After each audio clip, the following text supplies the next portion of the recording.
my MSD now is mounted inside the glove box, and the wires are routed really nice and cleanly right behind it. And then I've got these wires will split off, so you got your power and your ground, and then you got your I don't think I used the white wire. I'll double check the schematics. Gray wire I believe is a tack out, which will go to my ACES ECU, and then I've got orange and white, I think is what this one is. Orange and black, and this guy, this is for your coils. And then you have the purple and the green, which this will go to my igniters, and this will tell the box when to fire. So now let me mount up my ACES EFI to the door of the of my glove box, and then I'll show you where I'm at. So what I ended up doing for the ACES EFI little ECU right there, I undid the backing plate to the door for my glove box, and I drilled out so it kind of sits like this. You kind of visualize it, and I drilled out 1, 2, 3, 4 like 1/4-inch holes, and then I should be able to mount it to the back because this is hollow, so the screws will hang out inside there and it'll mount really cleanly. So I'm gonna finish that up and I'll show you what it looks like when it's done. Okay, so you can see how it's mounted right here, and I bolted it through the back like so. And then you have to go ahead and cut a little bit of, just a couple of those little things to let the bolt heads sit. So it sits nice and flush, so let me show you. And there you go. Look how nice and clean, neat that looks. And go, boop, closes right up. You can adjust, I have to adjust this a little bit, but fits nice. So you can see that I've got my power and ground cables directly to my battery relocation kit. Got the power hooked up to a 250 amp resettable breaker, which is, you need to have that. And it's all 0 gauge wire, stranded copper. Run all the way through there. Here's some more update on wiring. Got all of this. This is run. Got my 250 amp circuit breaker, which goes to my battery. This will all be enclosed as well. I'm gonna do like a little sheet metal Lexan kind of enclosure for everything, keep everything separated, fuel and stuff. Now what I'm putting in is my relay. So this is a 120 amp relay to power basically everything in the car that needs to be powered. Just nice to have this. It'll be obviously fused with 250 amp fuse, and then this will power everything else. So it should be good. Get this wired up. Probably gonna put it back in there somewhere. Gonna have the power coming directly off of the positive terminal. That'll get capped. You can kind of see the cap right in there. The negative for my power, for my switch for the relay, is gonna just go right to my negative right there. And then my power is gonna go to my switch in my dash. So that'll be my power on everything. And then this will run right to my fuse relay box, which will have the 87 terminal. This will run out to the power for my fuse box, and that will power everything for my relays, fuses, except for I think a couple things. I think I might have 2 separate relays for the lift pump. That'll be kicked on with the, not the lift pump, the surge tank pumps, and that'll be kicked on with the power from the lift pump through the ECU, because I think I want the ECU to control everything. So I can set up a oil pressure protection kill switch. So if the engine sees 0 oil pressure, it'll kill power to everything. And if I have those on separate switches, I would have to turn them off, and you can really mess up your engine. Even if you catch it within 30 seconds, you still could be running with no oil pressure for that time and chew up everything. So I think that's how I'm going to run that. All right, let me get to wiring, and I'll do some more updates afterward. Okay, so on the ACES EFI unit, there is a, I believe it's 10 gauge, maybe 12, it's probably 10. It has to go directly to battery power. And you can see on here, it says, get it to focus for you. It's coming. There we go, 12 volt battery. So what I'm doing is I'm taking my MSD and my ACES EFI, and I'm putting it directly on my positive battery terminal, and then I have a negative right there, which will go for the 2 main negatives, the one for the ACES EFI negative and the one for the MSD negative. And You want these two large ones directly connected to battery. You don't want the switched ignition, you don't want anything. So I'm going to get those spliced in there. I'm cutting them shorter and I'm going to put them on there. They're 3/8 inch terminals, and I'll heat shrink them. And that will be good for that. And then we'll work on the ignition switch side. Here are my crib connections. We'll heat shrink that and that'll get bolted on right in there. Okay, now you can see I have both my battery positives and negatives, one for the MSD and one for the EFI unit. Now I get to go through and finish these guys, which is ignition, power, and stuff. So we'll get working on that. This is my dash, and what I've got is my main switch right here, which turns on all of these, sends power to each one of these 4 switches. This is my push to start, and I have the power going from one end out, boop, boop, boop. This wire will go out to my ignition. This is ignition out, so basically I turn this on, and this sends power out to my start relay, and that turns on all the power for my fuse box. And then I got this up here, which I'm going to show you. Basically, it's a this end right here. Breaking too much stuff. So you can see on the front here, got just an extra on-off. I can switch it out to a different gang if I want or something. But voltage regulator to see my battery level. I got USB-C and USB 3.0 and normal like cigarette lighter type thing. And I still have the original cigarette lighter, which I can wire up, but I'm not doing that right now. This clock will work, and this will be what powers my pop-ups. So basically everything is pretty much done here. I gotta route all the wires, kind of put everything where I want it, and we should be good. So I'll get this kind of routed. Now what we're doing is we're grabbing the accessory harness, which is the loose wires. I zip tied up everything I'm not using for now, which is, and I'm gonna leave all the labels, which is really nice. So I'm not using the V main. I'm not using nitrous in. I'm not using points, and I'm not using AC in. What I am using, I have everything nice and heat shrunk up. What I am using is my fan, or my tack out, which I'll be running this, I think, to a tachometer. We'll see. I might put this one away, but my rev, my input coil negative, my fan 1 and my fan 2 ground trigger. So this will be a ground trigger for the switch on the relay.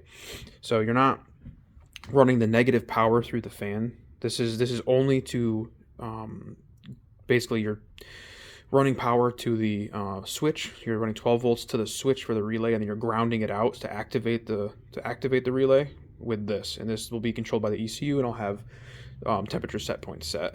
So we're gonna kind of mount all this stuff. I'll keep on updating. What I'm doing here is I'm using the power signal from the ACES EFI for the fuel pump, and I'm jumping that to each trigger wire for each fuel pump, since I have 2 surge tank pumps and 1 lift pump. So you got a power switch here, here, and here. It's all going to be powered by the ECU to keep the safeties in check. For if the ECU gets turned off or low oil pressure or something, I can have it kick off the fuel pumps. So I don't need like an inertia switch or anything. Gonna test out the dash right there. I've got everything hooked up where it should be, roughly speaking. And so I'm gonna plug some stuff in, see if it works. So we got, let's see, this is reset, perfect. So we'll put our positive on. There we go. And then negative. Oh, little sparks, okay, all right. So let's see, we'll flick on the main power. All right, look at that. So that kicks on the main relay for the whole car under there. And then this one right here, I programmed to be my DC up there. So let's click that on. Works. And look at that. 12.2 volts. Very nice. I don't think, yeah, none of this other stuff's hooked up yet. But I can hook up my starter because that is hooked up. So, very cool. Very cool. All right. Well, keep chugging along. Now I've got my my relays and my ignition switch terminal and my fuse box and all that stuff wired in. So what I did is I have my main relay, which is way under there, feeds this 8 gauge power wire to this right here. This feeds my relay box. My relay box goes here. This will be grounded. I have to ground this quick. And then I have all of my triggers. So the little white wires are for triggers, and the yellow are for outputs, and they're all in order from relay 1 to, I think, 6. 1, 2, 3, 4, 5, 6.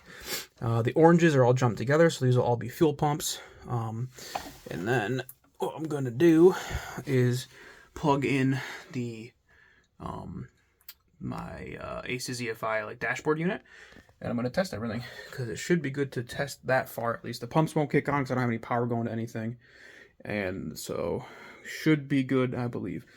We'll see. So I'm going to get over there and then I'll show you what I'm doing.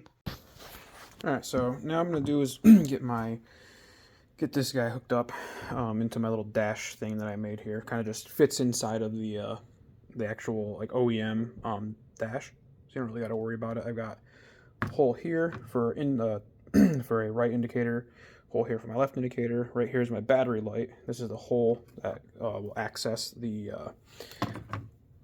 CAN bus connection right there, so make it easy to get in and out. And then there's 4 screws, so I'm going to put all those in and then put it kind of in the car. One thing to remember with using LEDs, so you can see right here, this is an LED from my alternator light. You actually need to run, for me specifically, I'm using a 5 watt 100 ohm like heat dissipating resistor, because you need to simulate the incandescent light bulb in the battery light, and that basically what that does is it like excites the field so that the alternator can begin charging. And you have to do that on non-self-exciting alternators, because if you don't, your alternator won't charge unless you get it up to like 4,000 or 5,000 RPM or something for it to do it, but usually it won't work. So you have to put this in line with the power, so in series with the power line going straight from your or your battery light or lamp light from your alternator connector.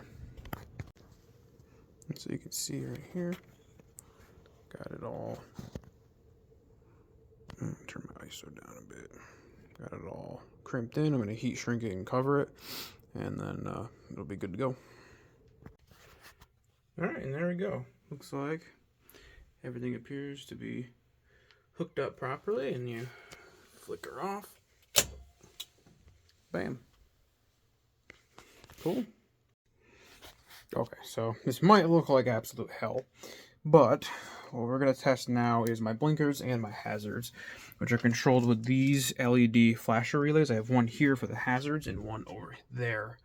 Let me turn my ISO up a bit. And one over there for my blinkers. And so what I've got is my power coming in through my relay, and then it's going to come up through here. It's going to be basically the exact same as the factory, sort of, but I'm going to be running LEDs instead of incandescents just to save on amperage on my alternator. It cuts out like 15 to 20 amps of power when everything's running. So we're going to plug in the battery and see if it works. Alright, set you guys up there. Let me in, you know, let's see if stuff catches on fire or whatnot.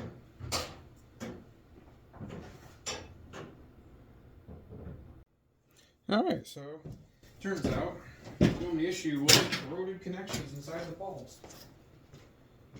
Oh, these 40-year-old cars, man. So you can see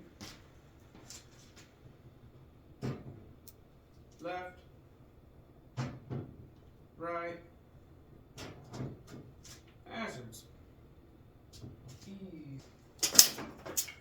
So make sure when you're working on really old cars and electronics, make sure all the bulb connectors are like actually clean. Just chase your tail for hours trying to figure it out. Alright, we're going to test out the all the wiring now. Let's see what we got functioning.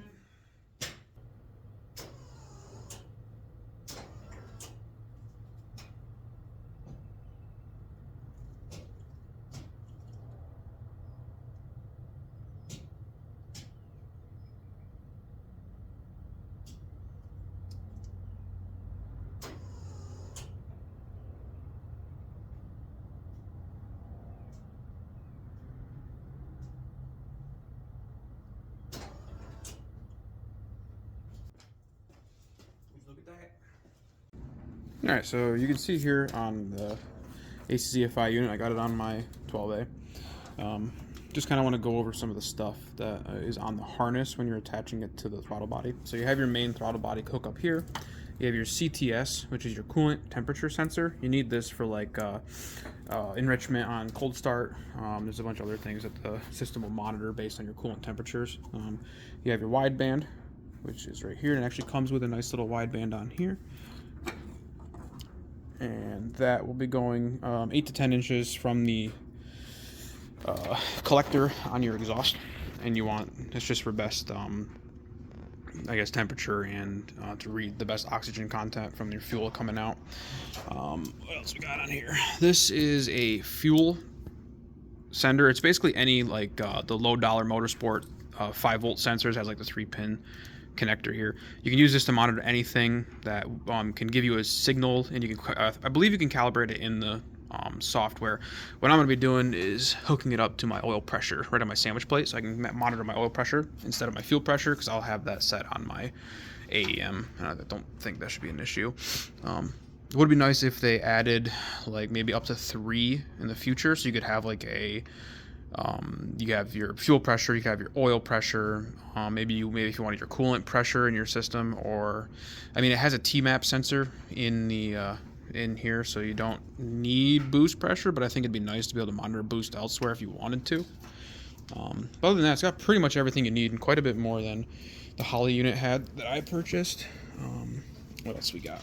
Oh yeah, we got right here, we got your coils. This is for your distributor, where if this system was controlling my ignition, I would use that, but I'm not.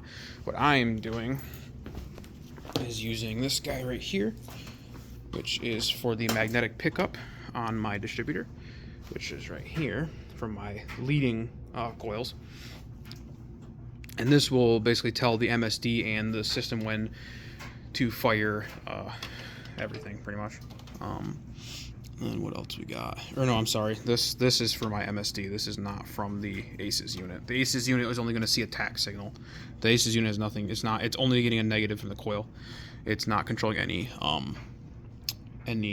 timing or anything ignition wise on my car, because I can't do split timing as far as I'm aware. That's pretty much it. I think there's one more connection right here. This guy right here. That is your VR, which actually that is the pickup also. Interesting, looks like. But I won't be using this because it's not controlling my ignition. But that's pretty much it. It's really simple, really pretty easy and self-explanatory to hook up. Really don't need a whole lot. The unit itself needs 43.5 psi minimum for fuel pressure. Probably need about 12.3 to 12.4 volts in the battery in order to fire it.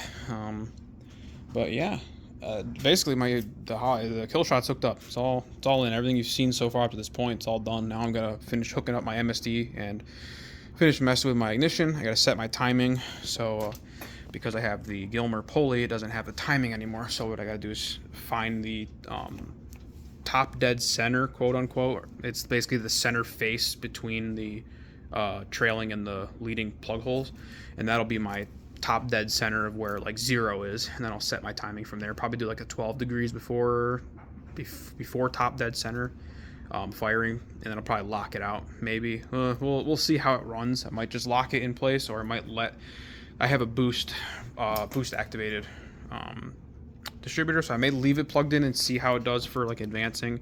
We have good fuel, so I think if I run 93 octane, I don't think I should have any issue with like detonation or anything. But we'll keep an eye on our O2 sensor readings and stuff. But yeah, so I'm going to finish hooking up the MSD and finish hooking up my fuel pumps. I think that's pretty much it. So yeah, I'll show you once that's all done, ready to kind of fire this bad boy up.